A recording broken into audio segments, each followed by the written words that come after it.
So I'm going to start off with mine. Mine is probably, I think, the most recent one. And it's the one that a lot of people are talking about right now. And that is Darren Aronofsky's Black Swan. All right. Ugh. Okay. There's only one way I can describe this film before getting into it. Okay? This movie is mental. It is utterly bonkers mad. This is by far one of the most insane films I have seen in a very long time. And I bloody love it. And I love it. The only way to describe it is this scenario, okay? You've got 4 directors in a room, all right? It sounds like a really bad joke, but bear with me. Okay. You've got 4 directors in a room. You've got Alfred Hitchcock. You've got David Lynch. You've got David Cronenberg. And then you have Dario Argento in there, okay? Okay. You've got these 4... 3 out of 4 of them were good. Well, are you talking about Dario Argento, who's the weak link in this case? No, David Lynch. Oh, all right. Okay, but let's move on. You've got these 4. You've got these 4. They're all in a room, all right? They're all socially about. They're having a couple of drinks and so on and so forth, and they're getting quite drunk. Suddenly, they notice in the middle of the room is a gigantic typewriter. And then suddenly, there's a big voice coming from beyond, which I think is Darren Aronofsky saying, "All the drinks you've had have drugged, and you're about to suffer from an evil heart attack." So it's like, shit. So before they die, they decide to write a script. All 4 of them at once. And my God, that's what you get. It's the most insanely beautiful mess I have ever witnessed. And it is just fantastic. What it basically is because people are recognizing this movie as the ballerina movie. Okay? And this movie's got, while it references a lot of ballerina stuff and all ballet and a whole like Swan Lake and all this kind of stuff, it's a lot more than that. So if you're going into this movie thinking it's just going to be a bunch of skinny but very, very hot girls and very, very, very tight latex jumping about and just talking classical music and prancing and pirouetting and stuff, you're very, very well wrong, mate. Very, very well wrong. I just cut in just to bring something up. Go on. Incredible film, and I agree with you and everything so far. I really enjoyed it. But that girl, and I know ballerinas are supposed to be like this, but Natalie Portman, yuck, man. No offense, but like, far too skinny. She could still kick your ass, Jake, though. You know Natalie Portman's fucking shit. Natalie Portman only gets really, really badass when she shaves her head. This is the rule. Okay, so... My dick is scared of her. Is it? Yeah. Right. The basic plot is you've got Natalie Portman, who is an upcoming ballerina, who is suddenly shoved top upon to do the lead role in Swan Lake. And the thing with Swan Lake is that you had to play 2 roles, basically very black and white. She has to play the white swan, which is supposed to be delicate and innocent and very naive and all, and you can see her dancing and stuff. Then you have the black swan, which is supposed to be evil and saucy and raunchy and everything nasty.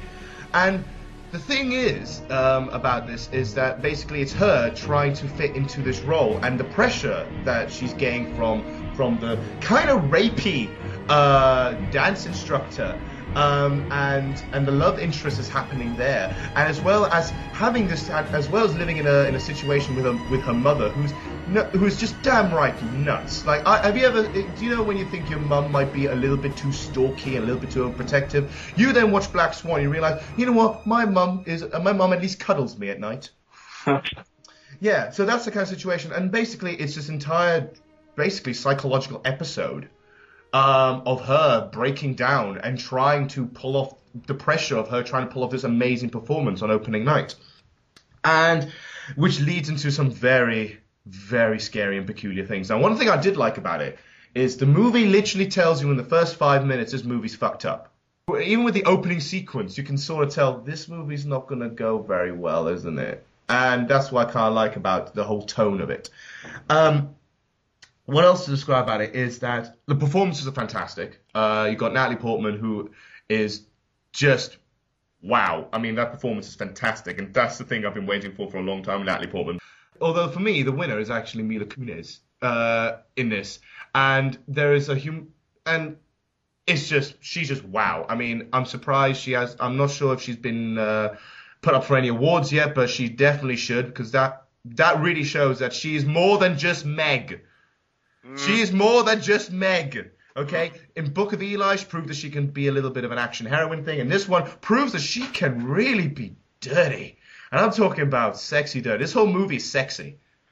Really? Yeah, this movie's very sexy. The overall film itself just oozes sexual tension throughout the entire thing. And it's almost uncomfortable sexy. Which is almost like, I know this is hot, but why do I feel so wrong watching this? And I mean, there's a bit which I think, which is very famous now, where I think is every man's fantasy. We've got Natalie Portman and Mila Kunis having this gigantic lesbian makeout sequence leading into basically oral sex and climaxing, and it's like, I'm clapping. I'm just gonna clap. I'm sorry. That won it for me. That was beautiful. Yeah. So what you're saying, Johann, is that this film might be good, but it's better than other films because they have a lesbian scene. You're very sexist. And you're ruining roles of women. No, but it's actually quite funny because when I saw this in the cinema, there was a bunch of old women at the front. They loved it. Oh no! The thing that was funny is like they were sort of going ooh and hmm. It's almost and throughout the entire sequence they were silent.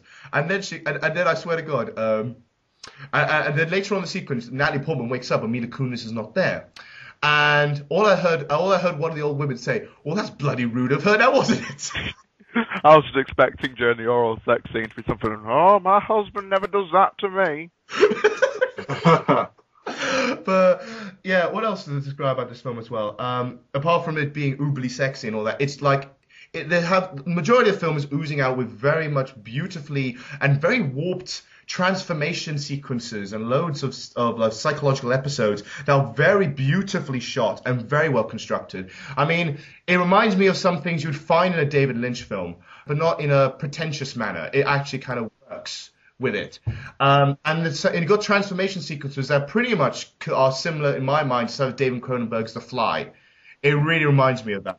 So if another way to compare the film as well is if you ever seen an anime called Perfect Blue, watch it, because it's pretty much the same thing. So if it's got all this vibe mixed together, and it makes this beautiful mess, where then suddenly, like the last half an hour of the film, it just goes bonkers. Like you think the movie's bonkers a bit, then it just goes batshit insane, and it's perfect. And I'm gonna quote another critic. Now I know as a critic I shouldn't be quoting another critic, but I'm going to quote Mark Kermode on this. And he said the last half an hour is like Dario Argento on crack. Right. Which is basically saying it becomes almost like an Italian giallo film, such as, I could see throughout the entire film. It reminds me of this kind of film style. It reminds me of stuff like Night of the Opera, Tenebrae, Suspiria, even some of the not very good ones like Inferno and even Mother of Tears. It's got this kind of weird it's kind of like, again, over-sexualized, over mental, like slaughter, killing, bloody, mess. That was the best description I've ever heard. Grr Mess. I can't describe it any other way because it's a film that you have to experience yourself. Yeah. This is a film you actually need to sit and watch in order to really get it, because the movie's actually split in quite a few people. I really loved it a bit, and I think Jake, you're in that camp, aren't you? Yes, yeah. What I will mention that I don't feel you've mentioned, and I didn't pick up on it, but my girlfriend did, and she mentioned it. The camera work makes you feel a little bit sick. The way it's shot, because it's proper shot.